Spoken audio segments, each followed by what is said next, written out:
तो आज का हमारा जो टॉपिक है वो है अर्थमेटिक प्रोग्रेशन। चूँकि आज हम ऑनलाइन क्लासेस स्टार्ट कर रहे हैं, हमारा जो टॉपिक है अर्थमेटिक प्रोग्रेशन, दरअसल ये हमारे जो मैथ है उसका 5th यूनिट है 10th के मैथ का। अर्थमेटिक प्रोग्रेशन क्या होता है, इसमें मतलब प्रोग्रेशन भी हम कह सकते हैं इसे, और सीक्वेंस भी, अर्थमेटिक सीक्वेंस। तो सीक्वेंस दरअसल क्या होती है, सीक्वेंस होती है एक arrangement of numbers, series of numbers followed by मतलब कोई किसी पैटर्न में जो सीरीज फॉलो कर रही होती है, उसमें एक डेफिनेट पैटर्न फॉलो कर रहा होता है। एग्जांपल मैं लूँगा एक मतलब अरेंजमेंट ऑफ जो नंबर्स होता है, चाहे वो फाइनाइट सेट ऑफ नंबर्स होगा या इनफाइनाइट सेट ऑफ नंबर्स होगा। चलिए एग्जांपल यहाँ पे मैं लूँगा, पहले मैं आपको सीक्वेंस डिफाइन करूँगा, सीक्वेंस क्या होती है, उसके बाद हम अर्थमेटिक प्रोग्रेशन पे जाएंगे। तो जो हमारा पहला इसमें जो पॉइंट आता है वो है सीक्वेंस। सीक्वेंस क्या होती है, सीक्वेंस एक फाइनाइट और इनफाइनाइट सेट ऑफ नंबर्स होता है, फाइनाइट और infinite set of numbers followed by a definite arrangement, जिसमें कोई पैटर्न या कोई अरेंजमेंट फॉलो करता है। एग्जांपल मैं यहाँ पे लूँगा, अगर मैं एक सीरीज़ लूँगा या एक finite set of odd numbers लूँगा। एग्जांपल यहाँ पे odd numbers 1 3 5 7 9 dash dash dash. ये अगर मैं यहाँ पे देखूंगा, यहाँ पे जो ये डैश डैश डैश है, इसका मतलब है ये इनफाइनाइट सेट है। तो जो यहाँ पे पैटर्न है, क्या वो फॉलो कर रहा है कोई पैटर्न? यहाँ पे अगर आप देख सकते हो, अगर जो पहला जो इसमें नंबर है, इसका जो पहला एलिमेंट है, अगर मैं उस पर 1 ऐड करूँगा, 2 ऐड करूँगा, तो यहाँ पे दूसरी टर्म 3 निकल रही है। फिर जो दूसरी टर्म है, इसमें अगर मैं 2 ऐड करूँगा तो तीसरी टर्म निकल रही है। फिर अगर तीसरी टर्म में 2 ऐड करूँगा तो चौथी टर्म निकल रही है।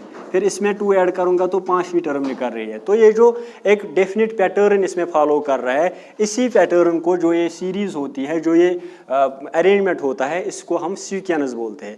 अब सीक्वेंस के बाद हमारा जो पॉइंट आता है, जो हमारा टॉपिक है अर्थमेटिक प्रोग्रेशन, उस पे हम जाएंगे। अर्थमेटिक प्रोग्रेशन वो सीक्वेंस होती है जिसमें कि अगर हम दो कंसेक्यूटिव टर्म्स के दरमियान डिफरेंस निकालेंगे, वो एक कांस्टेंट टर्म होती है। तो अर्थमेटिक प्रोग्रेशन की जो डेफिनेशन है, arithmetic progression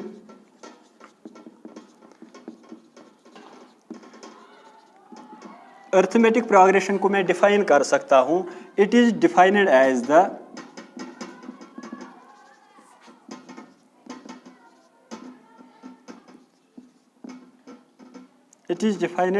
sequence in which the difference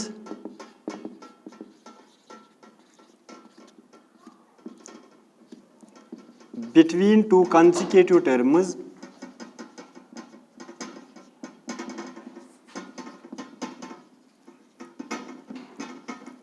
is always a constant term।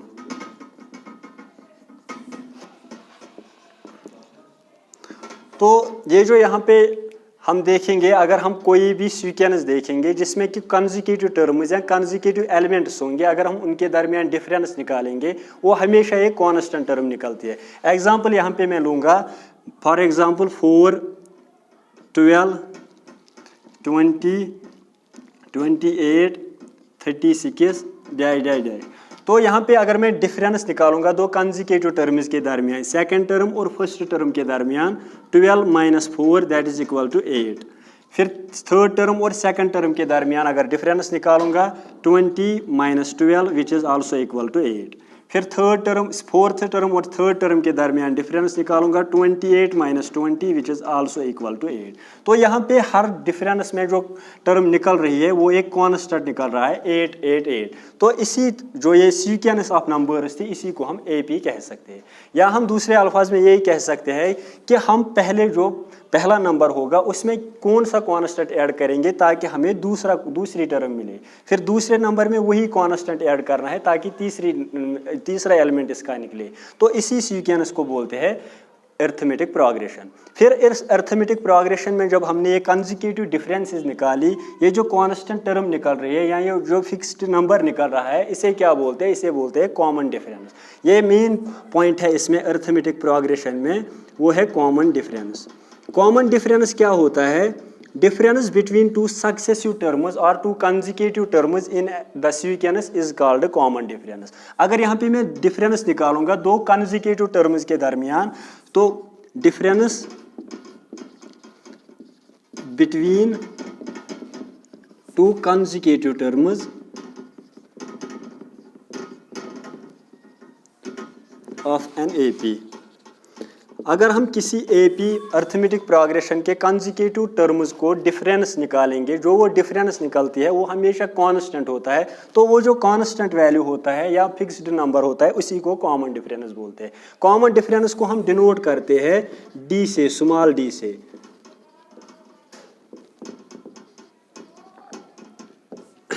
तो यहाँ पे आप देख सकते हैं कॉमन डिफरेंस को मैंने बोला कि ये हम डी से डिनोट करते हैं, बट ये कॉमन डिफरेंस क्या हो सकती है, ये तीन केसेस में निकल सकता है, या तो पॉजिटिव भी हो सकता है, या तो नेगेटिव भी हो सकता है, या तो जीरो भी हो सकता है। तो ये जो तीन केसेस है, अगर common difference if D is greater than zero, अगर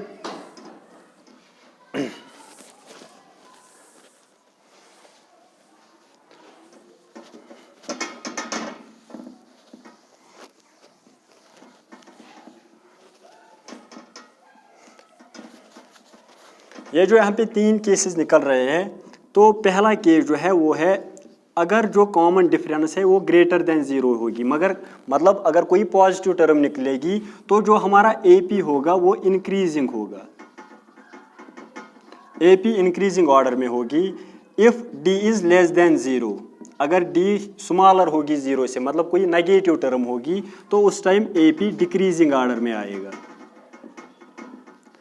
similarly third case is if D is equal to zero, अगर D बराबर होगा जीरो के, तो उस टाइम जो AP होगी वो कांस्टेंट होगी, मतलब उसका वैल्यू चेंज नहीं होगा।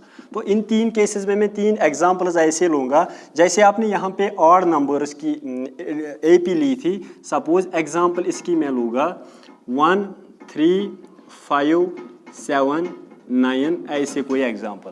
अगर मैं यहाँ पे D निकालूंगा कॉमन डिफरेंस, वो होती है second term minus first term. Second term minus first term मतलब 3 माइनस फर्स्ट टर्म है 1, 3 माइनस 1 इज इक्वल टू 2। मतलब यहाँ पे इस केस में कॉमन डिफरेंस जो 2 है वो 0 से बड़ी है, इसलिए जो AP थी वो इंक्रीजिंग ऑर्डर में आ रही थी। सिमिलरली अगर हम D नेगेटिव देखेंगे, उस केस में डिक्रीजिंग ऑर्डर में होगी AP। एग्जांपल मैं यहाँ पे लूँगा, मान लीजिए ऐसे 8 4 0 -4 -8 डैश डैश डैश। अगर मैं इस केस में यहाँ पे लूँगा तो कॉमन डिफरेंस सिमिलरली इस टाइम भी second term minus first term होगा, second term minus first term होगा।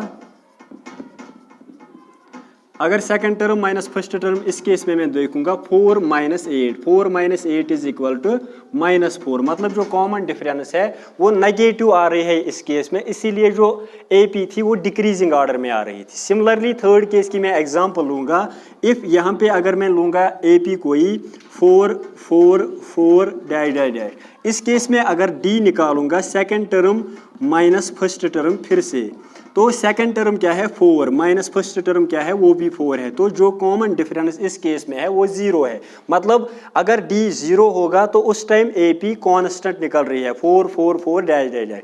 Similarly if D is greater than 0 then AP is in increasing order, if D is less than 0 then AP should be in decreasing order. ऐसे ये था।